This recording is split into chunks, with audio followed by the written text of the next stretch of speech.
sooner or whatever. Then they got to come to the lady, but man.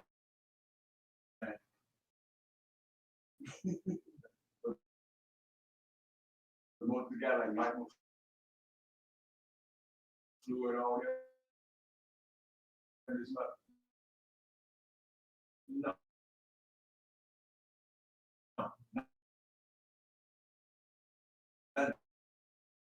not Mike Jr.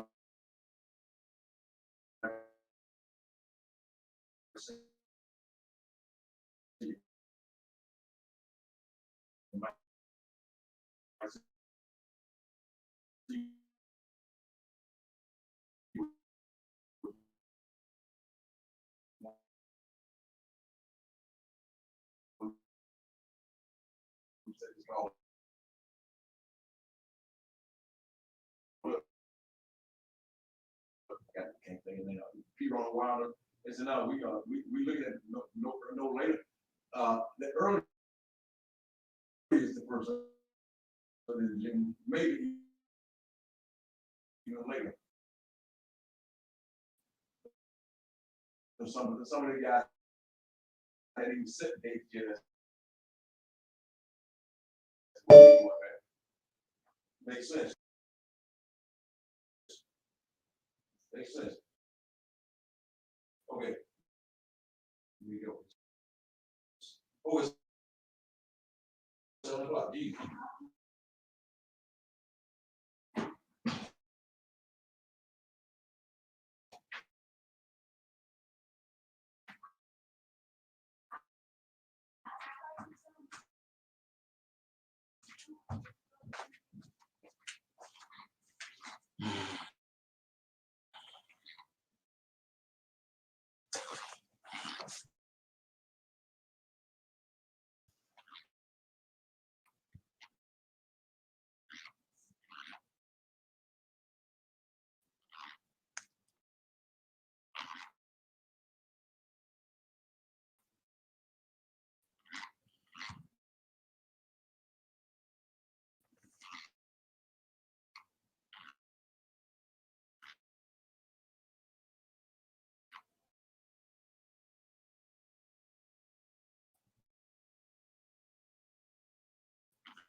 stuff back up there. Hallelujah. Okay. All right, Pastor Bo, can you hear me now? I can, brother. I hear you and I see you. Okay, man, I'm having all of a sudden, I started having some technical difficulty over here. Man, everything seemed to slow down on me. I got some people watching and waiting. I felt funny just sitting there staring. Internet got, I mean, it just stopped on me. Yeah, I started. I could see you on my other device that I'm looking at, but I couldn't see you on my screen. But now I got you live on my screen. So good evening to everybody out there that's watching. We got a few people watching. Sonia Ray, God bless you.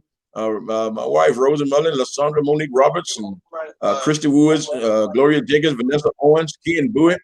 God bless you out, guys, man. We thank you for tuning in. Again, I'm asking everybody to go ahead and tag some people in the video. Start your watch party. Go ahead and get some. If you got questions, be prepared to ask those questions. You can just key those questions in on the screen, and we will answer all of the questions that you share. We'll do the best that we can. But I'm here tonight again for part 2 of the Opening of America, and we're gonna get some thoughts and whatnot from Pastor Bo Johnson, our very special guest that joined us tonight. So excited to have you with us, Bo. Bo, if you would, just tell our listeners a little bit about your church, about yourself or whatever, just kind of let them know who you are. Okay.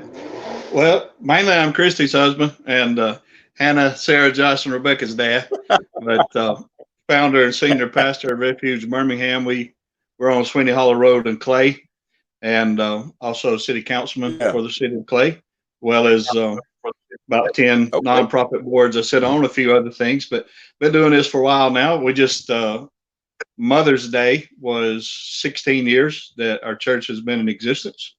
Refuge Birmingham's the name of the church. Mm-hmm. And wow. Yeah, we celebrated Mother's Day and our anniversary all at the same time. So that was a lot of fun, but just glad to be on here with you, brother. Longtime friend of Bishop Greg Mullins Sr. So glad to be on here, man. Oh man, we're excited to have you. You and Christy family, we just love you guys and appreciate you so much for all you do in ministry and for the kingdom of God. But listen, we're gonna take a little time. We do about a 30-minute segment, and but we want to talk tonight and want to get your thoughts. And again, I need one of our audience listening and watching. If you got questions, go ahead and post those questions on the comments, or whatever the case is. Go ahead and post those comments on the screen, and any question that we think we might have an answer for, we will answer those questions. So the topic again is the reopening of America. The reopening of America.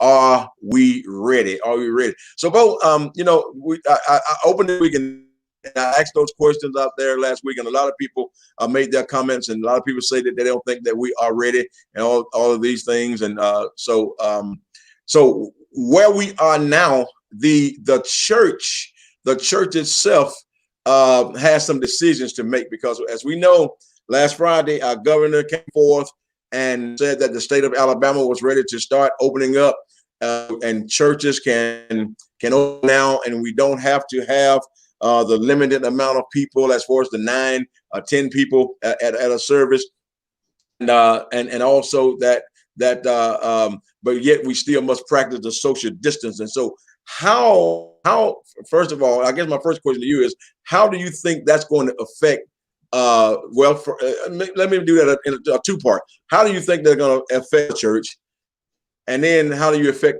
the mega church? I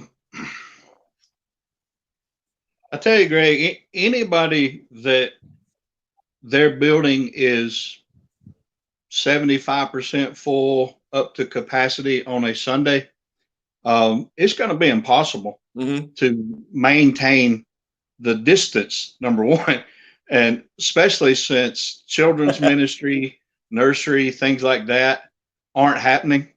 So you have even more people in the sanctuary. And again, there's some that are going to stay home, probably some elderly people, small people with small kids.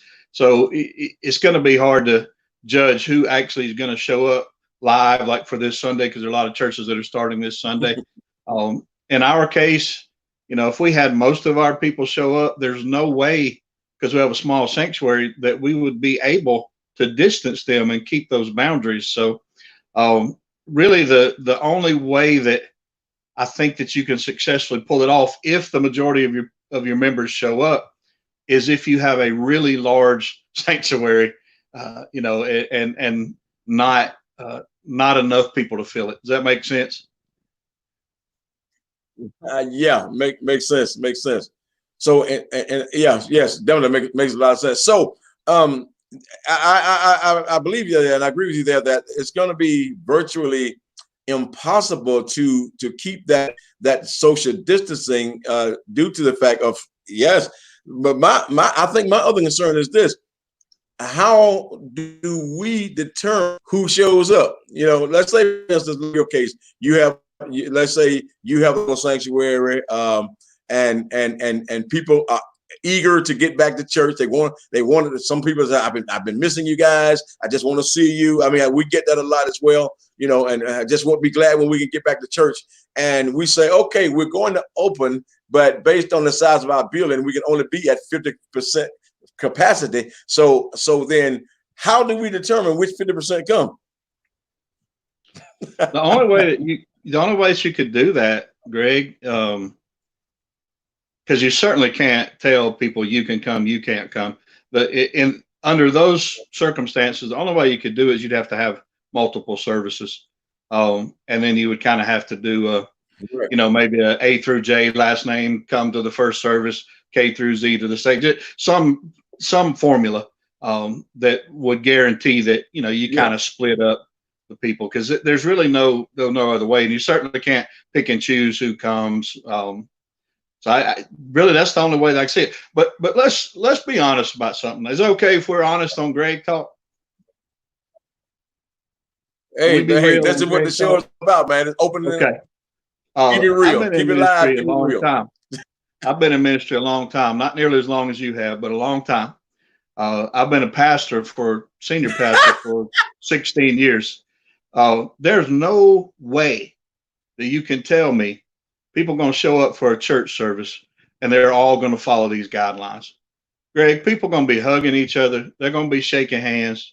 If people bring their kids, the kids are going to run to their friends, or the kids are going to run to those other adults that they love so much and want to hug on them. And those adults aren't going to say, "Oh, stay away, stay away." They're going to hug them. It's just not going to happen. So I may get in trouble for being that honest, but it is what it is. Well, I think that's kind of the way we live our life, telling the truth and getting in trouble, right?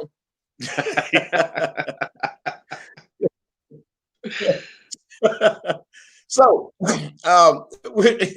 and even with that thought, yes, I agree wholeheartedly. It's going to be so you would take so much, I think, to try to keep that enforced as keeping people 6 feet apart in the church, in the sanctuary, in the parking lot.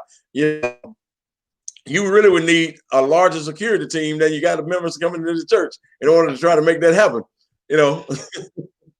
So with that being said, Bo, I think we're in agreement there that may be a difficult task, because let's look at the numbers for a moment. And last week we was asking the question, can we rush the numbers? Because one of our viewers was telling us that he had been studying and stuff and following the numbers and stuff, whatnot, and some believe that even the death rate is higher than we're being told. The cases are higher than we're being told, and so I think people have come to the conclusion that we really can't trust the numbers. Now, and you and I talked about numbers earlier. We noticed a trend from since things began to open up. We noticed a trend of the numbers starting to increase. And I think today you had one number, I had another number. So people are getting numbers from different sources as to how much is taking place, is going on. So with that being said, it kind of gives us the idea it is difficult to trust the numbers, because if the numbers are coming from different sources. Secondly, with that's happening and the numbers are going up, then how can we effectively prevent the spread when we're still gathering in large gatherings?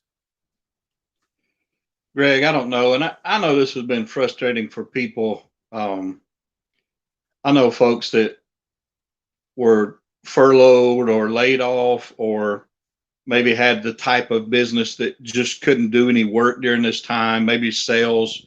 And I know they're in a rush to get back. And I understand that. And I understand the economic side of it. The longer this thing goes on, the more devastating it is for our nation, and the longer that it'll take to recover. I understand all those things. And I understand why the states have opened up, and I'm not going to say that I personally oppose that or support that. I'm just going to stand right in the middle. But it's obvious already that as we open up more, a lot of businesses, a lot of companies are testing their employees. And so we're immediately seeing a rise in the number of cases. Well, I mean, those people already had it. You know, they didn't get it since Monday or Tuesday, Right. but they didn't know it, or they had it, or they were carriers. And I'm not even going to pretend to understand any of that from a medical perspective. Why some people have it, why some people carry it and show no symptoms. I'm not a doctor. I don't play one on TV. I'm not even going to try to get into that.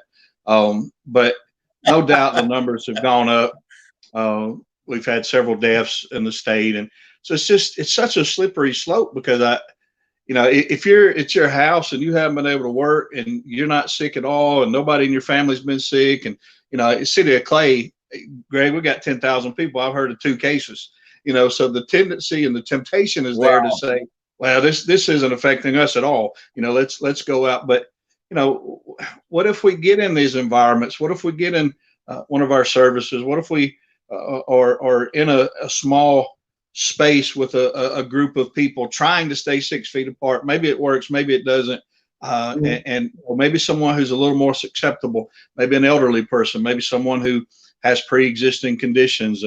I was in a Zoom meeting earlier today, and some numbers were brought up, and this seems to be affecting African Americans more than it is Caucasians. Don't know why African Americans be more susceptible, but that seems to be what the numbers are pointing to. So it's just so difficult, man, to make those decisions. I don't, you're a pastor, I'm a pastor. We've been doing this. We have a lot of pastor friends that they're going to meet this Sunday, and I don't begrudge that. I mean, they have to make their own decisions. Their leadership team, they need to pray and make their own decisions. But for us personally, we're going to take a little more time, and we're going to kind of see now that people are going back to work and some groups are starting to meet, kind of see what happens, where the numbers go from here, and then we'll reevaluate this. Ultimately, man, we don't want to feel like we were responsible for putting someone in a position where they contracted this disease, this virus, and had long-term effects from it.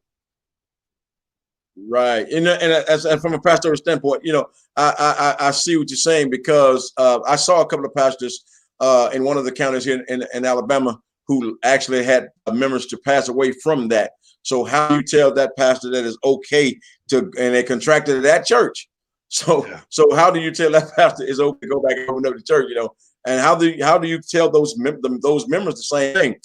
We talked about this last week as well, about the numbers as concerning African Americans and whatnot. But one of the things that I noticed that in Jefferson County, it was the African American number was lower, and as the percent to the state of Alabama.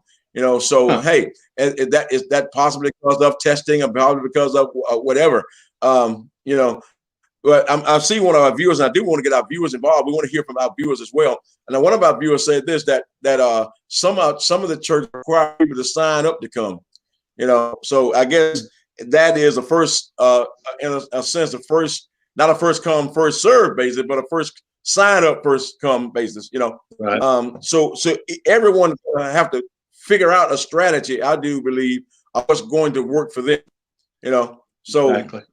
As you stated, the City of Clay, small number of people, and only 2 cases reported. But how many cases, but how many of those 10,000 been tested? Right. And there's 10,000 in the city, and that number could have changed, Greg. I mean, that was a couple of weeks ago where, we were aware of a couple of cases. So I don't want to state that as fact for today, but, how many people out of that 10,000 have been tested? I mean, I haven't been tested, nobody in my family's been tested. So, it's just hard to say. And it's just such a crazy time. And nobody knows who to listen to, Greg, because like we were discussing, you're getting numbers, and you may get 10 numbers from 10 different sources, and it'd be 10 completely different numbers. And then on the political stage, whether it be Republicans or Democrat, everybody's posturing, trying to get their agendas through, as opposed to really getting down to the nuts and bolts of this and trying to determine what is best for the totality of the American people. Everybody's just trying to push their own agendas through, and there's just so much confusion. And it's just, at this point, I don't have any idea who to listen to be honest with you. Well, this is on that note, when you talk about the political agenda, and because yes, definitely in the midst of everything, the political agenda is still being pushed. So one of our viewers asked the question: do y'all think we can trust the government? Do we think what? So do you think? One of the viewers want to know: do we think that we trust the government? Trust the government? Yes. I don't trust the government that much, Greg, on a normal day, so I'm certainly not going to put a lot of trust in them during news. Local government's different now, because I am a city councilman. Local government, we're just trying to make sure people have parks to play at, and police protection and fire service, and the garbage gets picked up. But when you get to those people making big money and got big PAC money and got big supporters, sticking money in their pocket left and right, it changes. We're not talking about, but Bo, we're not talking about Mayberry. We're talking about national. We're talking about national, federal. I mean, naturally, in a small town like Clay, it's going to be different. But you're talking nationwide. You're talking nationwide. That as both of us has already stated, that the political agenda is being pushed. Numbers now is crazy.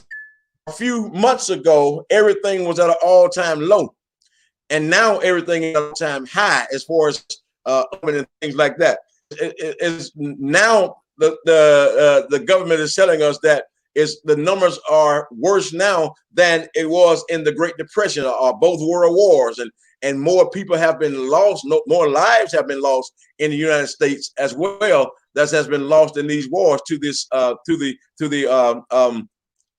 pandemic, or through the COVID-19. And I heard you stated earlier that you haven't been tested, no one else in your house has been tested, and I haven't been tested, nobody in my house has been tested. And I found out yesterday because I had a doctor's appointment yesterday. I went to the doctor actually, and they were standing at the door, as many people are doing now, standing at the door, taking your temperature and all this stuff before you can even come in the building, which I think is great. It would be great if every business could operate that way, and I think it would create more of a safer environment. But then I asked them about being tested, and they said we can only test you if you're showing symptoms. As from my perspective, and I want to know your thoughts on this. I want to know that. I don't want to know our listeners' thoughts. What are your thoughts on this? Do you think it's a little too late then that I'm showing symptoms to be tested? I think if we can, and this is a random made up number I'm just throwing out for fun, but if we can give $900 quadrillion in stimulus money, we can afford to test everybody. Well, what you say? Okay. So now, which brings me to another thought. That I was talking about last week as well. We talked about the fact that Alabama received millions of billions, whatever, dollars from the federal government. And concerning COVID-19, but yet there were some of our officials, governmental officials, who want to use $200 million of that to build a new state house. So basically, I think what I'm hearing you saying is money is being channeled in the wrong direction. Absolutely. Absolutely. And you know, most of that money that you mentioned, they're looking at using it for broadband primarily, and this has been a push in the state of Alabama for some time to get good internet coverage into the rural areas. And that's where the high percentage of that Hmm. money is going, and that's a great way to use it, no doubt. Um, you know, they talk about mold in the state house and it being a legitimate need. And I wish I could remember the senator this week, but I'm 51 now and I don't remember things the way I used to. But he was talking about uh, they at least Is that all? they should at least consider um, a new state house. And he talked about, you know, moldy conditions and some other issues that are going on in the building. But I just this doesn't seem like But my how, how does how does that stimulate our economy, or how does that help the individual in the state of Alabama? How does that help anything? I mean, that doesn't help anything. I mean, that doesn't put money it doesn't. into the 67 Well, counties. That doesn't put money into people's hands. That doesn't put money into businesses. That doesn't the broadband. You know, spending the money on that. At least that helps provide a large percentage of our state that lives in rural areas with high-speed internet. That yeah, many of them don't have anything right now, or the yeah. ones that do. I mean, just up the street from us, Greg, in Blount County, some of the internet service and stuff there is horrible. So you know that's a good place to put it. But Yeah. how? Again, I'm not saying we don't need a new state building. I'm saying, is that really a priority for that money? Absolutely not, Bo. I don't think it's a priority at all. And the fact is that molded building was there before the money came. This mold just did not start growing after the money showed up. But it was already there, and you heard nothing about it. No, So that's first time I'd again, ever heard that. when people want to push when people want to push their political agenda, you know, they got elections for everything. That is not something that just came up. That should have been already being worked on before that money even came. You know, Yeah. now I got a couple more questions right here. So coming from our one of my watches says, take some mold primer and paint and fix it. You know, clean the mold. There, I'm not if they sure that really it's quite that listen, if easy they to really do want that. to listen, if they really want to stimulate the economy, take some of these companies out here that specialize in clearing mold out and pay them to come and clear the mold out. You know, that's There you go. just my that helps stimulate the economy. You know, not building a new state house, but that helps stimulate the economy. Listen, so one of the questions says, do you think another stimulus is needed? Do you think another stimulus is needed? Greg, I'm not even going to pretend to understand economic factors enough to say yes or no. Um, it's just hard to say, man. I'm sure they're much smarter minds than mine that know, hey, will another stimulus help stimulate the economy enough that down the road it will have been worth this huge investment, or are we just pushing ourselves further and further in a hole?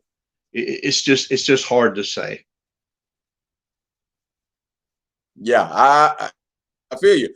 I will say this: if they send me another one, I'll gladly accept it. I'm depositing it if they send it. Now I will tell you that. And again, I love Greg talks because we're just being honest tonight.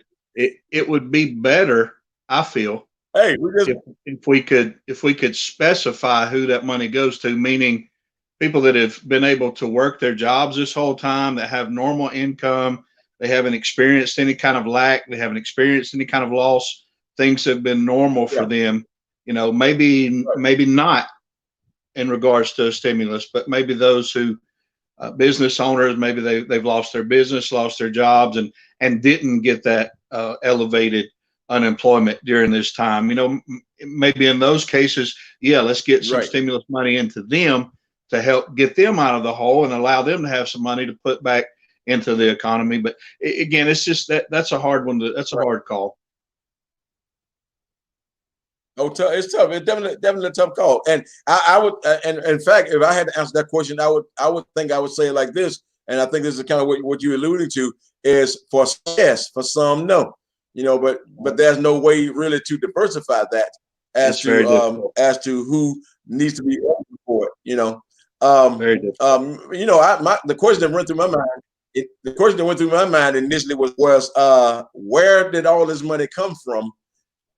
Anyway, where did we get this $2 trillion from to shell out in the first place? When even before we always complaining about what we don't have money to spend on. So where did all this come from in the first place? That was my question. So now another question. Another one of our viewers asked one question: if you can give the advice to the president, what would it be?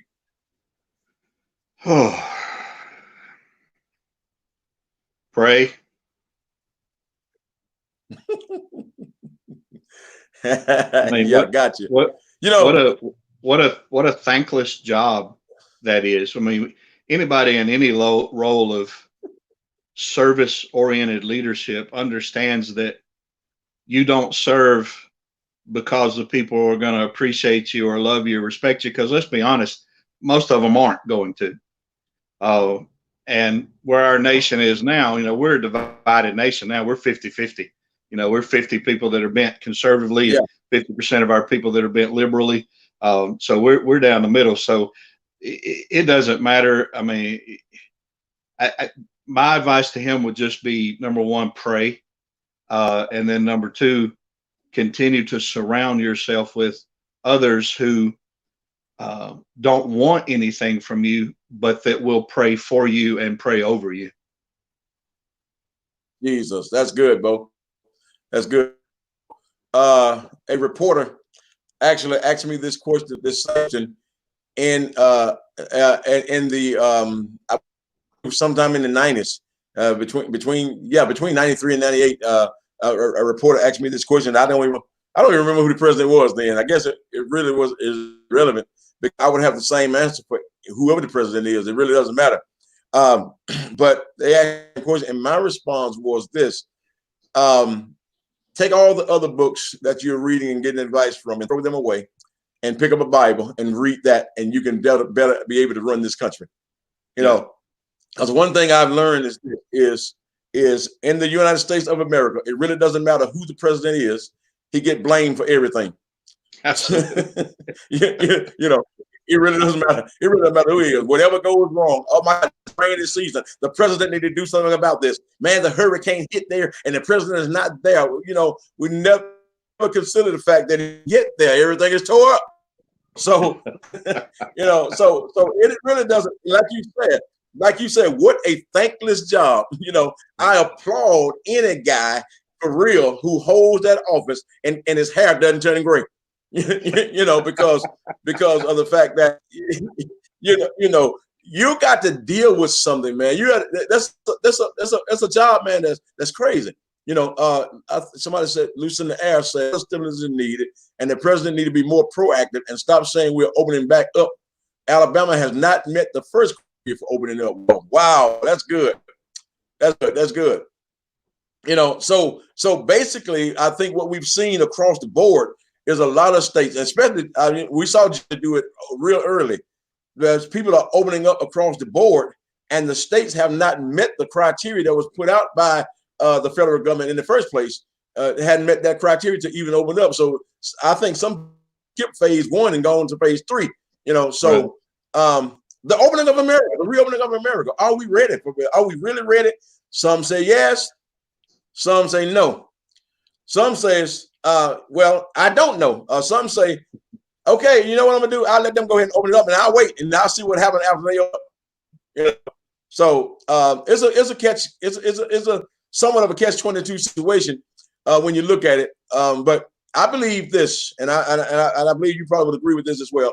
I believe this, that everybody need to seek God and make their own and find out what the best decision for them at the moment. That go with the churches, that go with our businesses. That's whatever the production company or whatever it is, whatever they're doing, whatever company it is, I believe everybody needs to seek God's wisdom on that before we start opening up. You know, I mean, some people can open up. It's like, okay. Personally, I don't think the barbershops are ready to open up. You know, that's my personal opinion. I don't think the barbershop. How in the world can I keep social distance in the barbershop when I got to touch you at your hair? You know, so I'm that's just Greg thoughts on Greg Talks. Right. Another one of our watches, and we're gonna shut down here in a minute. I normally try to do 30 minutes. We're going a little bit over, but one of the somebody said, do you think that all this could have been prevented? Would you all have done anything differently? Greg, this is unprecedented. We've never experienced this. Not in our lifetimes, and not in many generations have we seen anything like this. I honestly don't know how you could be prepared for this. Maybe there could have been some things in place just from a general perspective to be a little more prepared for some sort of pandemic. But I'm not going to point the fingers and blame and say, you know, it's this person's fault or that person's. They didn't have us prepared. I don't know how you could even be prepared for something like this. Well, it's difficult, I believe, Bo, to prevent or prepare for something that you don't see coming. Right. You know, by the time you know is already there, you really, and then too, it is as elusive as a greased pig. You know, you don't know where it, you don't know where it is, and when you think you got it, it slips right out of your hand. So it's difficult. It's been difficult to prevent as well as difficult to prepare, because you know how do you prepare for a pandemic and you don't know that it's coming? You know, we say, okay, it originated in China, you know, but how many people, by the time we find where it started, how many people that boarded the plane, got off the plane somewhere else in another country, you know, not knowing what is actually transpired, and not knowing that they're even carrying a virus, and not knowing anything until they get sick 14 days later, you know, and how many people have they come in contact with in that time? So, you know, personally, I find it difficult to say we could prepare or could have prevented. And second, on the second part of the question, what would you ever done? Would you ever done anything different? I really can't say that I would have, because sometimes when it catches off guard like that, we're still trying to figure out what's going on. So how do I know what move to make? And how can I say? I really can't say that I would do anything different, because one thing I've learned in life, people would say, if I were you, I would do this. And my response is, if you were me, you would do exactly what I do. Right. But you don't do exactly what I do, because you know. So many people would say, well, the president should have did this, and if when the truth be told, and I you know, we want the truth to be told. The truth be told, as I stated earlier, it doesn't matter who the president is or who the governor is, they're going to get blamed for everything. You know, so truth be told, we can't say we would have done anything different, you know, because we have not been in that position to make that kind of call. That is a tough call for anybody. That's a tough situation for anybody to be in. So that's why I find myself praying for the president, praying for the governor, praying for the mayor. You know, here's one thing I learned in America when it comes to political agenda. If a person don't like the person that's in the office, they don't want to hear anything that they have to say. Absolutely. Whether it's good or whether it's bad. Yeah. So Pastor Bo, thank you so much. I thank all of our guests for joining us this evening on Greg Talks. Thank you for questions and your comments. We pray that something today, this evening, to stir up mind and stir up your spirit to help you to make better personal decisions about the reopening of America. See, because all of us can't do the same thing. And I've learned a long time, I think in high school, that everything is not for everybody. So I personally, Bo, I intend to abide by the guidelines that they put out, That's my personal thing. Because I believe that I believe that if we abide by some guidelines, there must be some guidelines. There got to be some rules in place somewhere. And if we can abide by some of these rules, then it'll better protect. Somebody said this, that you can't if you see. So you can't do anything if you didn't see it. If you don't see anything coming. You don't see it coming. There's nothing you can do about it. If you're walking down the road like some people be doing with the headphones on and you don't hear the car coming, well, there's no way you can prevent the car from running over you if you're not. Right. So America has been run over. The world has been run over because I believe that God has been speaking to America and God has been speaking to the world, and America and the world at large has had the headphones on and have not heard what God is saying. Now we've been run over, and there have to be some recovery time. Absolutely. Sometimes we want recovery to be fast, but you don't recover as fast from a major surgery as you do from a minor surgery. And what America and the world has experienced right now is a major surgery, and I believe it's going to take some time to recover. Yeah, well, we got to remember. What we're looking for is we're not looking for fast recovery. We're looking for full recovery. Yes, and that makes a big difference. So again, Pastor Bo, thank you so much again for joining us this evening on Greg Talks. Thank you to all of our viewers and all of our listeners. You can catch us on Thursday evenings at 7 o'clock on Greg Talk, streaming live here on Facebook, as well as streaming live on YouTube. God bless you. Thank you so much for tuning in. This has been another of Greg Talks. Yeah.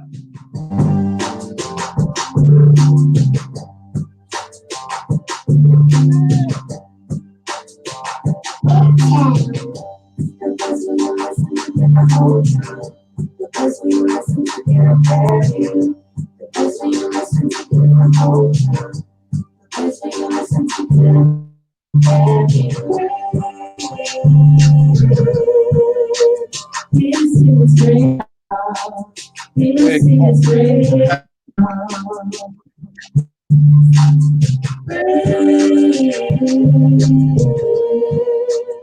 This is great. This is great. God bless you. God bless you. Thank you all for tuning in. Have a great, great, great rest of your evening. We love you. Look forward to seeing you again real soon.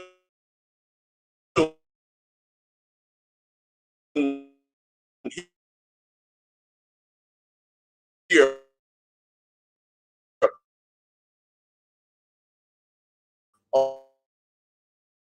On Greg Talks.